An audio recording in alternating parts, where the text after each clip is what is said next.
Hey there, everyone, and welcome to Montessori 101, a live show from Child of the Redwoods, all about the magic of Montessori. We believe that every child deserves a Montessori education. I'm Aubrey Hargis. And I'm David Hargis. Whether you are live or you're watching the replay or you're listening to the podcast or whatever other variation you want to do, it's fine. We're just happy that you are with us. If you'd like to know more about our work, you can find us online at childoftheredwoods.com. Yes. So today we are exploring more awesome lessons. I'm hoping to give you some real authentic Montessori that you can do home with your children. And today's lesson is on scissors. So we're going to talk all about like how to teach your child how to use this very essential artistic tool, how not to get all caught up in the dangerousness of it. We're going to talk about safety a lot as well. And also learning to use these is kind of awkward, isn't it? It's not an intuitive... Well, when your hands are real big, it can be. You mean when your hands are real little? Oh, well, I was thinking this. Well, anyway. But if your hands were little, the size of the scissors would be good, but the dexterity would still be hard. Okay. Have you ever taught a kid to use scissors? I don't know. No. I don't think I was ever taught to use scissors. All right. So this explains a lot. Okay. So we'll start there. When you're teaching a child to use scissors, yes, it's super awkward for them. Yeah. Their little hands, like they don't know where to put their thumb or their fingers, and they kind of experiment with different ways to grasp it and try and open it, and they just really don't know what to do. So it helps if you teach them a Montessori lesson about how to use them appropriately. The good news is that when in this topic, which is scissor cutting, we start in level 1 with scissor safety and holding a scissor and all that stuff. That's right. So I was also thinking this goes really well with the prior awesome lesson we had, which is on gluing, because sometimes cutting and gluing can go hand in hand. So if you're interested in the gluing lesson, go back into the archives. We just did that one.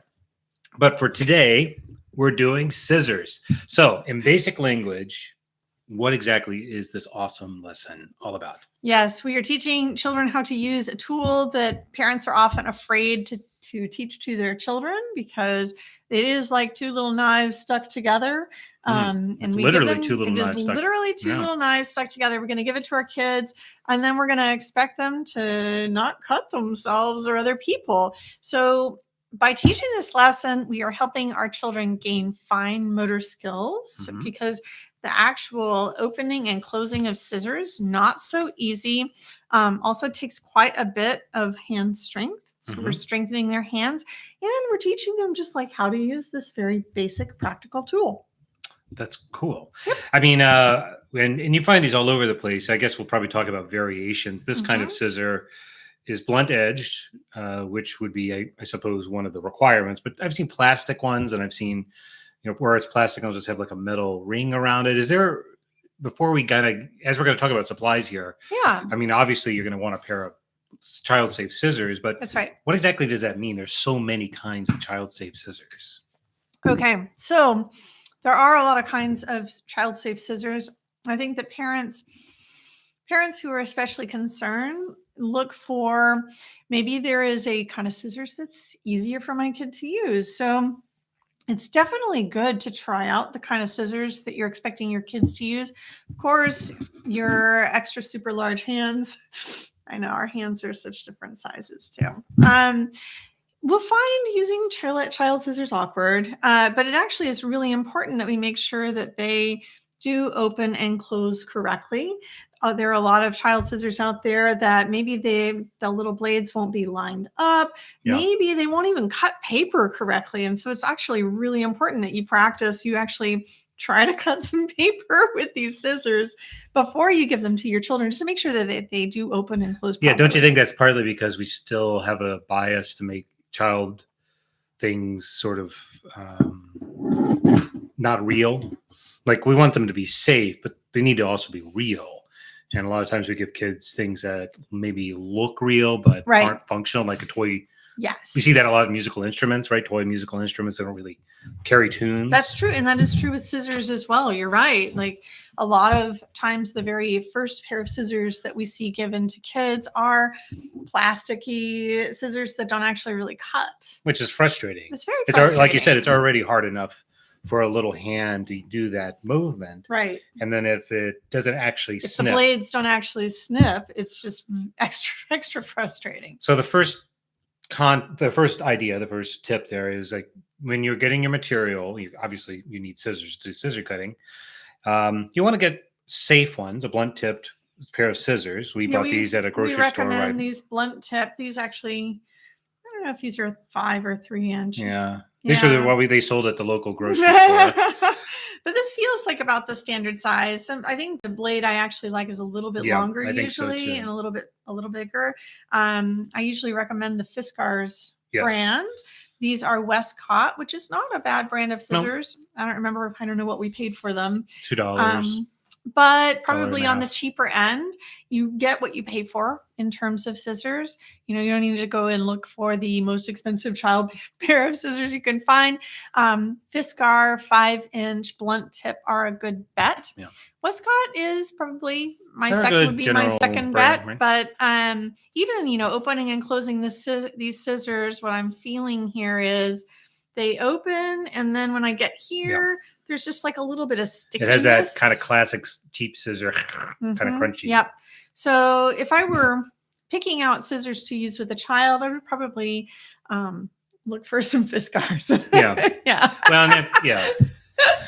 We're not sponsored by Fiskar. Although if Fiskar is interested out there, let us know. That's right. That's right. So in general, 5-inch blunt tip child scissors are what you're looking for. Test them first. If you get a pair that isn't made properly, send them back or take them back to the store and go try out another one, because sometimes they just work beautifully. Sometimes they don't. And there's nothing more annoying than going into like a classroom or a community arts center and then reaching your hands into the bucket of scissors, pulling out scissors, and then like trying to snip and they just don't work. Yeah, maybe they're bent or they're just dull. Yeah. Yeah. So, all right. So that's a really good tip. And also Caroline asked a great question. She says, are the loop scissors better for beginners? My child has trouble opening the Fiskar scissors, although I love them. She has poor hand strength. My personal recommendation is that you kind of pause the scissors and you really work on some hand strength. And also I personally don't feel like it's a problem because, adult scissors, they do not spring open and close, so I guess it would be, I kind of take the same approach with scissors that I feel about like bike riding and training wheels. Now we used to when you put training wheels on a bicycle, sometimes it can prolong the child's sense of balance. And so actually teaching your child that like, this is just the way scissors operate, make sure that it's that your scissors really glide open. You can see that these scissors just glide right open. These are adult scissors made by Scotch. And they just glide right open. And these, there's stickiness there. And so this I would say your kid with a lot of hand strength is going to be able to use, just like I am, but I would not give this to a kid who is very new to scissors. Oh, Caroline, how old is your child? Yeah, that would also help us. Yeah. Well, she's typing in there. So obviously we'll need scissors. What else? I was also going to say. Oh, yes. Sorry. I was going to say that because if we take the analogy of your child learning to use training wheels on their bicycle versus riding like a balance bike where they're learning balance, what do you do with that balance bike? They can use their feet, to balance themselves, but also probably if it's their first time, you also can be there to assist them and guide them. Right. And so I don't have any problem with adults helping with the opening part of the scissors. And I would actually rather, this is my personal opinion. So, if the loop scissors work for a family, that's totally fine. But my personal opinion is a really good pair of child safe scissors, blunt tip scissors, and then you helping them to open and then they snap. You helping to open, they snip. And this motion will develop the hand strength. And I guess I have noticed that with most kids who are really motivated to learn to use the scissors, they will, after some assistance, in using the proper hand grip, they will develop this hand strength to be able to do both, especially if it's a really good pair of scissors. Yeah, thanks, She's Caroline. in for, and she's already in occupational therapy to help with hand strength. Yeah, your scissors also catch like the pink ones. So you might try different brands and see, if your child is already in occupational therapy to develop their hand strength and scissors are just like a point of contention, you can think of it like an assistive, any other kind of assistive tool that you would use to help a particular child. So it's not a hard and fast rule, but in a classroom setting, like I've got 34-year-olds all lined up and ready to learn how to use scissors, I'm going to hand them the Fiskars scissors first and not the loop scissors first. So I would go back down to the loop scissors if a child needs that extra help and modification, and maybe yours does. Yeah, there's nothing wrong with making an accommodation to help the child be successful. Yeah. All right. Well, what else besides scissors do you need to do the cutting activity? Okay. So, really, you don't need anything other than paper and some scissors, to teach your child how to cut. But we have some recommendations for you. Yeah, I mean, there are a series of lessons. When we say this is an awesome lesson, that's actually wrong. It's an awesome set of like 20 lessons or something that go with using scissors or cutting more generally. Yes. So in general, I would have on hand I would have some construction paper, some cardstock, and some regular thin printer paper, and with the regular thin printer paper, I really prefer the colored, so I like that. Really, really love cardstock for teaching children how to cut. It just provides that firmness, helps them hold on to it. And I'll show you, just pick up a piece of paper. You can see that even though it is still a little bit floppy, it's just easier just to hold it with your hand and then be ready to cut with it. It just holds its firmness. Because this is nice cardstock. Yeah, it's really nice. As opposed to a thin piece of paper that would just be all wiggly and wobbly and would flop over on your scissors. Cardstock and construction paper is like the right thickness to use. And I think that's especially good when you're dealing with something thinner. So one of the very early lessons will be cutting. We'll be doing this snipping at a small, and so you can see like has a bit more strength even holding it on the end. Even holding it on the end, yeah. And that really does help, because part of that, the challenge is lining up the scissors with the paper and cutting. There's a hand-eye coordination component there that we have to learn. It's a lot harder than people think. Because it's like riding a bike. Once you've learned it, you kind of just do it. But learning to ride is often pretty tricky. Yeah, it is. It is. The other thing I like to have on hand, other than paper, colorful paper, if you can, because that just makes it more interesting, is an envelope. Why an envelope? You would use an envelope because you're going to end up with a lot of little snips. Confetti, yes. Yes. And that actually is something that's interesting, making a lot of confetti. It gives you a purpose. Like, I am cutting not just for the sake of learning how to use the scissors, but in order to make something. And so the thing that you're making is a collection, a little group of little tiny snippets. And so it just gives the child a place to put their snippets in a place, and it kind of sanctions it, so you're not just you're just dumping it right into the recycle bin, which doesn't feel very good. I think it's like, I did some purposeful work and now I'm going to collect it in this little envelope, and then maybe you decide to repurpose it in some way. Hopefully you decide to repurpose it. I mean, this jumping ahead a little bit, this is exactly why we put this under the arts. So using scissors is obviously practical life. There's sensorial. There's all kinds of other things that are academic or subject area type skills, but it's the output because the output tends to be for artistic purposes, or at least as we've thought through the lesson sequence. An example, all those little confetti bits can make great pieces for a mosaic or Yes. whatever you might want to do with them artistically. So we'll talk a little bit more about that. But or yeah, this go is back to that gluing and yeah. get a bigger paintbrush, brush on some glue, and then sprinkle the stuff on. You know, like try to repurpose your cutting work. Good. Jessica says, I've been saving the scraps for my constellation printables for my little ones to practice cutting. Excellent idea. Yeah. Then you've already got a whole bunch of strips. Totally. I will tell you, even in the elementary, we usually think of learning how to cut as being something that we only teach little kids. But when I was in the lower elementary classroom teaching ages 6 to 9, we still had snipping.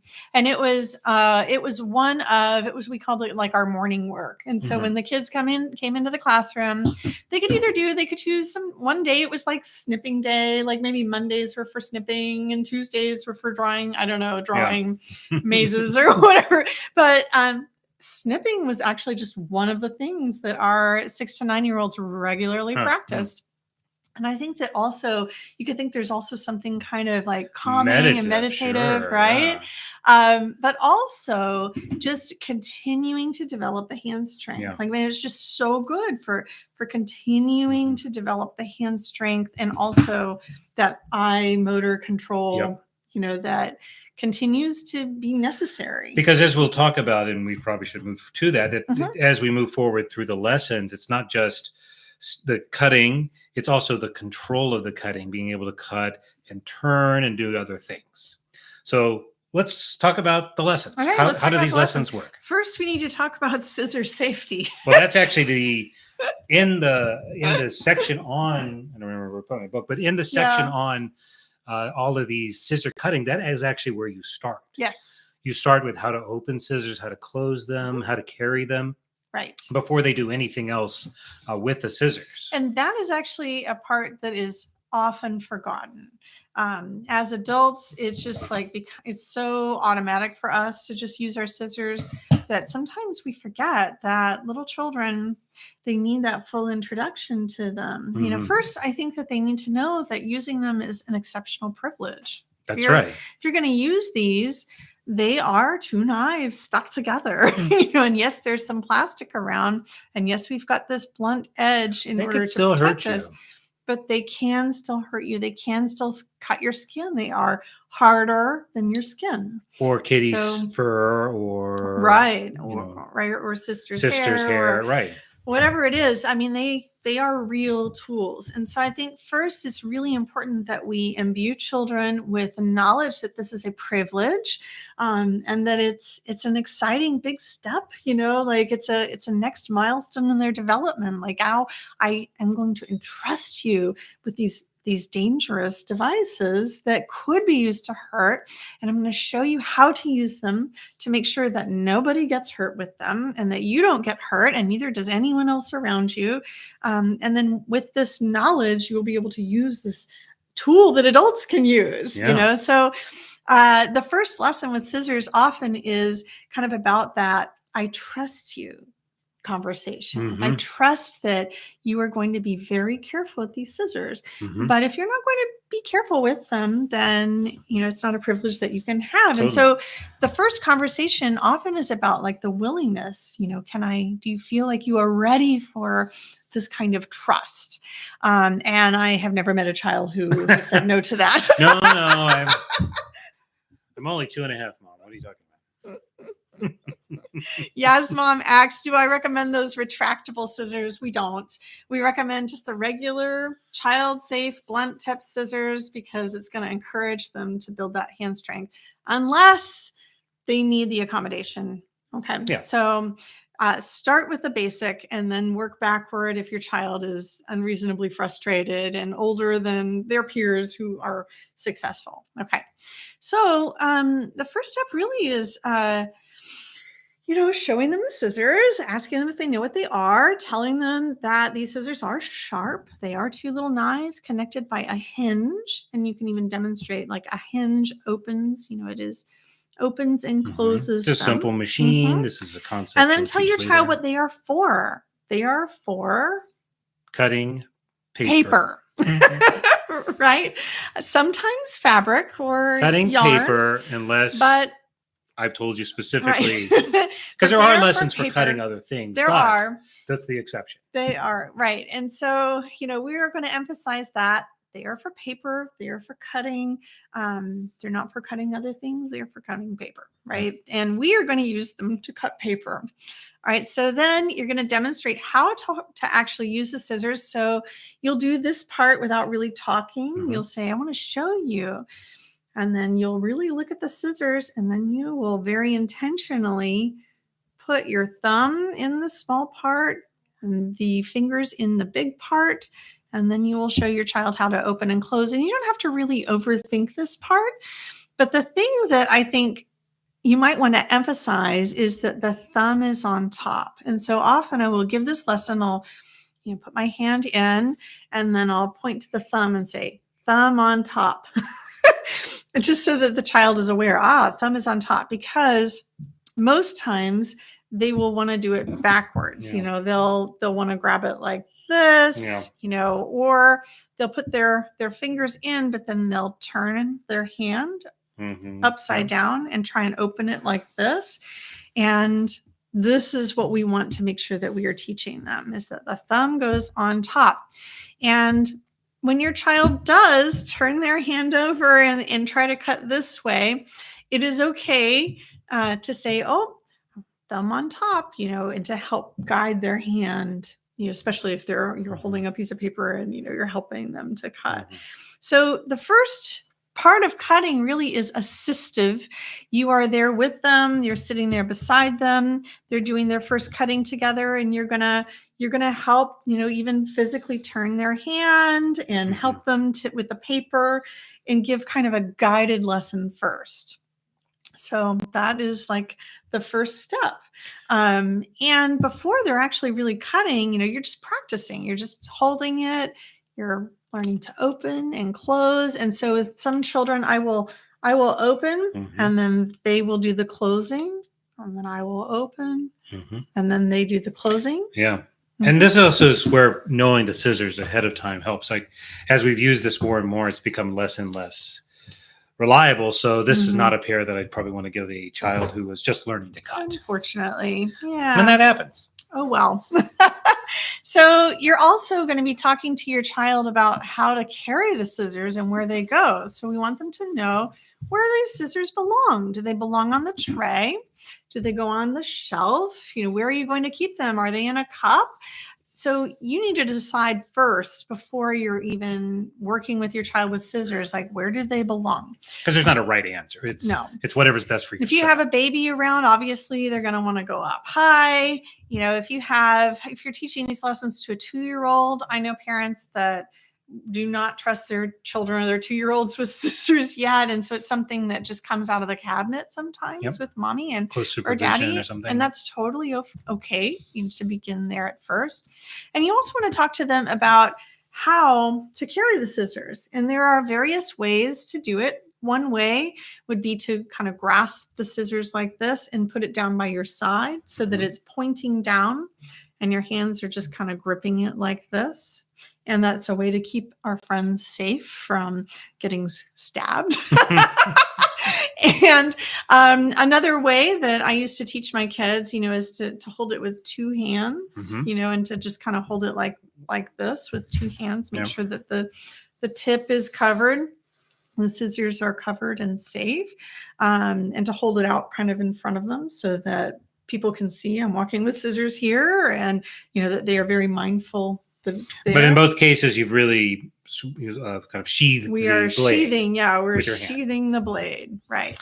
So and to walk, you probably want to practice, deciding how you want to walk with your scissors and what method you're going to use. Obviously kids are going to be prone as adults, to like be cutting something and then to turn around or to want to carry their scissors with it in their hands as they walk. And obviously that's not what we want. So be really intentional about giving that lesson as well. Where do the scissors go? How do we carry them? And then, we can talk about our sequence. All right. Yeah. So let's do that. Where do we start? First, we're going to start with snipping. So what we like to do is we like to have some cardstock, Yep. all right, or construction paper, or your a scrap choice. piece of paper, right? And this is 1/2 an inch. Is that right? That's right. So Okay. yeah, and again, as with as is our emphasis here on the channel, we like DIY a lot. So scrap papers, like somebody Jessica was talking about, is great. Basically, what you're wanting is something about 8.5 inches long and about 1/2 an inch wide. So because what you want to be able to do is let them cut through the whole thing with one snip. Yep. So we're going to do that here. So I'm going to hold this paper, and you can also play with how you want to present holding the paper. I'm going to do my snipping down here and then just kind of show you, so one snip and it's done. So this paper is short enough. So all you have to do, or all your child has to do, is snip once. And, you can play. I feel like if I hold it over here, this is kind of floppy. So I like to hold it a little bit closer. But the point is, you are watching it. There's no lines. All you're doing is snipping. And it can feel really good. So this is at a stage where I can imagine I might be helping the child to open their scissors and they snip, help them to open and they snip. But a lot of children will be able to jump right into this. Because this is what we would consider level 1. You can see I have a bunch of pretty little pieces in here, and these would all go inside the envelope. The little envelope, yeah. And so this is a level 1 activities, meaning it's for the youngest of the children in those primary years. They're just learning. And so the size of the snip, it's not important. What's important is they're practicing the cutting. And then you're going to also introduce a second similar lesson. Yeah, this one is chopping. We still have no lines on this paper. We're going to take our little scissors and we're going to go chop, chop. All right, so twice. 1, 2. And then you're going to end up with a strip like this. Okay. And it doesn't matter how big your paper is. Maybe they're just chopping and they get a big piece. Maybe it's a small piece. It doesn't really matter. They're learning the skill of open, close, halfway, or, most of the way, and then open again, and then another chop. So it is going to take practice to learn that skill, but those are the 2 basic lessons that we teach before giving children any other scissor cutting practice. And I know there's a lot of fun things that kids can learn to cut. Definitely. Even in our constellation packets, we have lots of things that are all kind of set up ready for cutting, but these 2 little mini skills are really important. Actually, we actually consider the chopping a level 2 activity because it requires additional control, right? Right. The first one is just cut. But this one, the child is learning to slow the cut, open it back up, figure out, and we haven't gotten to the idea of lines yet. This would all be unlined, but starting to kind of get a sense of how do I make unlined, but still looking at a kind of I want to cut through this. Yeah. Cut nice and straight. Nice and straight. Yeah. So then, but after you kind of taught them how to cut unlined, then it's time for... Yeah, then we can show them how to cut on lines. And here's an example of this. And so it's the same thing. It's still just snipping, but you have to be more mindful about cutting it right through that line. And it just takes a little more eye-hand coordination to do that. So again, this is an 8.5 inch wide, so standard papers, and a 1 inch, half inch tall, or half inch wide. And then each of these, I think, is 1 inch apart. And the key here is that these are thick lines. So if you were making this at home, you would just draw them out with a big Sharpie, or you could print them like we have here, and then cut out the strips as you wish, and then put those on a tray, right? But somehow either make them yourself, print them out, get them a printable version of them somewhere, and then just keep them in that tray. The key, though, is the thick line. Yeah. I've also found that when you give children a range, if you give them like a range of cutting activities, here we have cutting on the curve. And that's another skill entirely. If you're cutting on the curve, you'll notice that you have your scissors. You have to come in right at an angle right away and then go around, and you're turning your hand. It's much more difficult, and I didn't even do a very lovely job here, but you get the idea, right? So we're practicing cutting right on that thick line, cutting out this curve. And again, you'd want a bunch, right? So, I mean, this is a printed sheet. So what I found is that you want them to do it again and again and again, right? Yes. What I found is that if you give children a variety of these cutting activities, they can sometimes self-sort out, which ones they want to work on and what feels good, what they need more of. You're going to start with the straight lines and then progress to curved.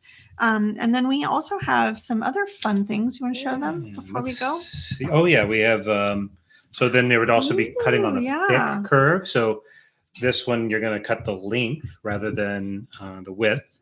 And it's still level 2 because it's a thick line. And again, you could make this yourself. You could print it, whatever you like to do. The idea, though, is that it's a nice thick line, so it's easier for them to track along. I had an example of that. Yeah. Oh, well. And then you're going to progress in the next level. I did.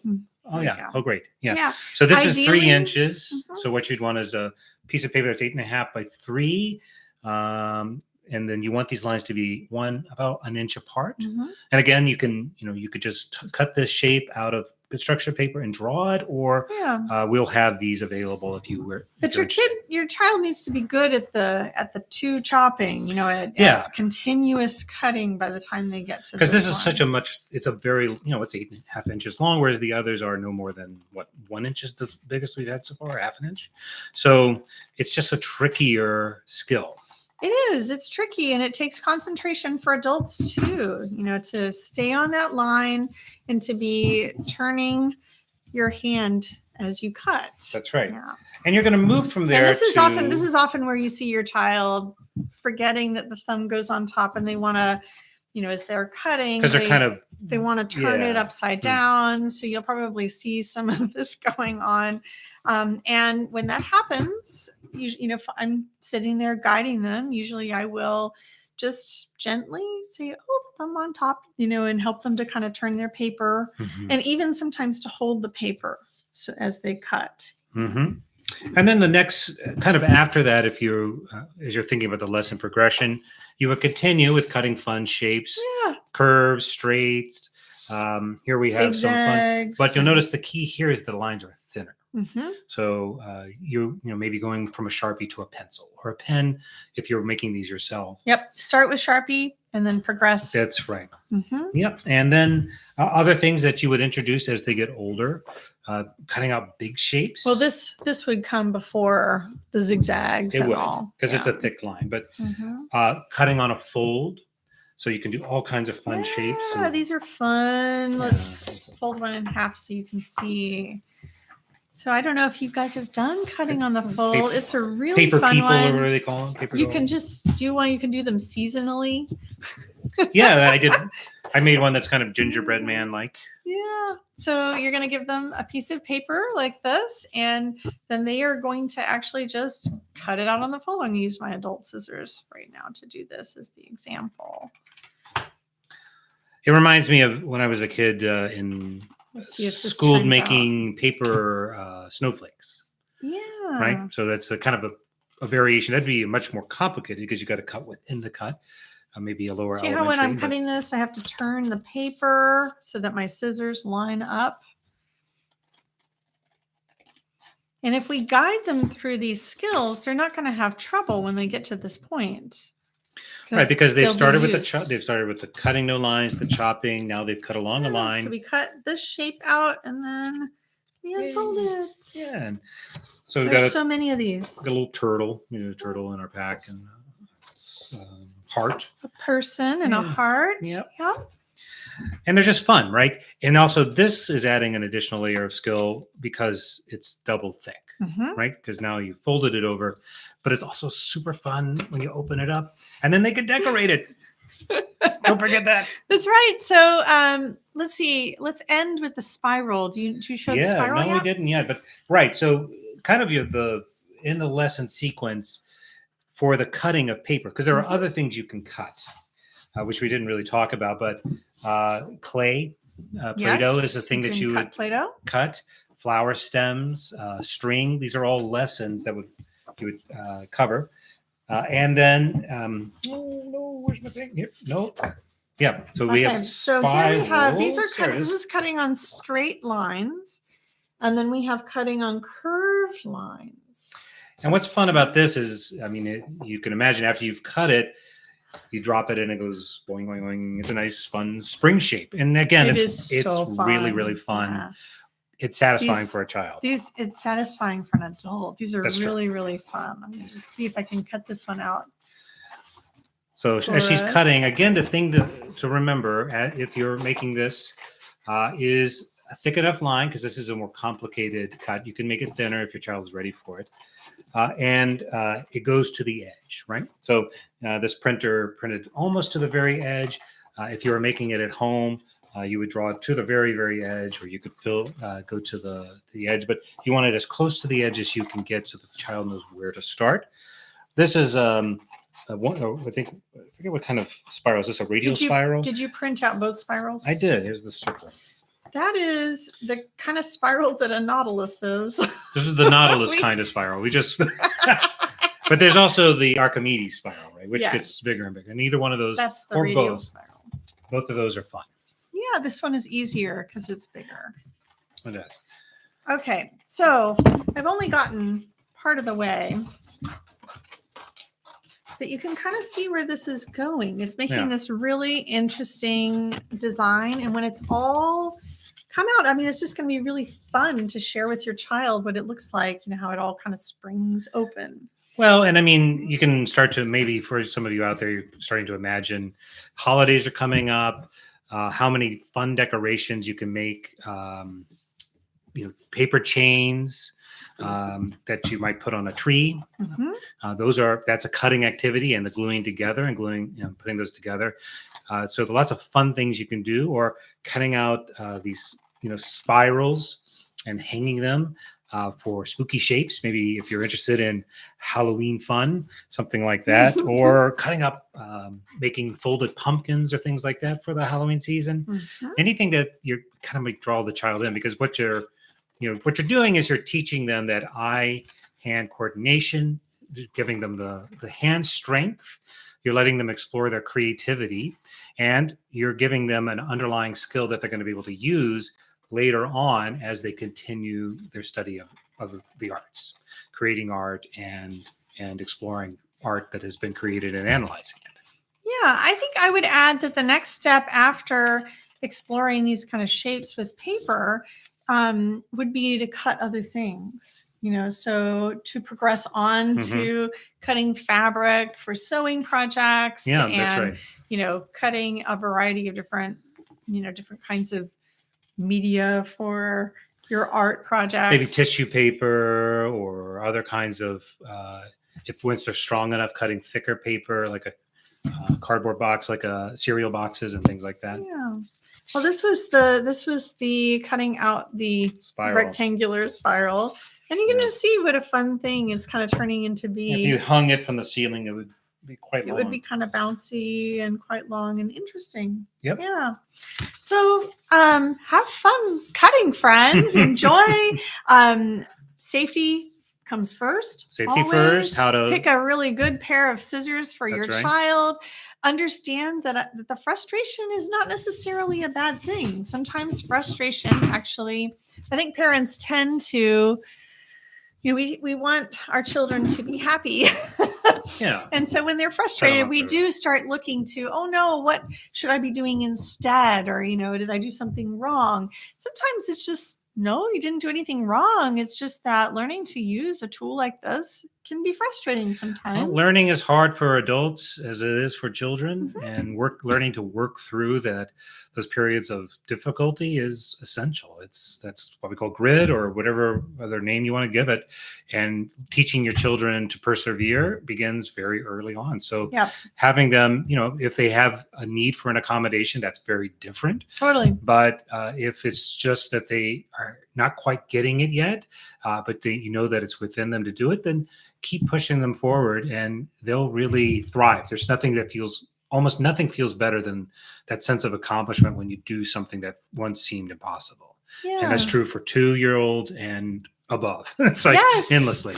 Yes. I don't know if anyone else has ever had a big cry because they felt very frustrated about something and then got a lot of grit and like decided to push through. And then like you just feel really good in the end. And sometimes that big bit of frustration is just what you needed to release your emotion in order to gather your strength and get ready. And so if the scissors are causing tears, maybe just put them away for a little while, take a breath, take breaths, work on other things that require hand strength. I would recommend I would recommend using like silly putty or TheraPutty, one or the other.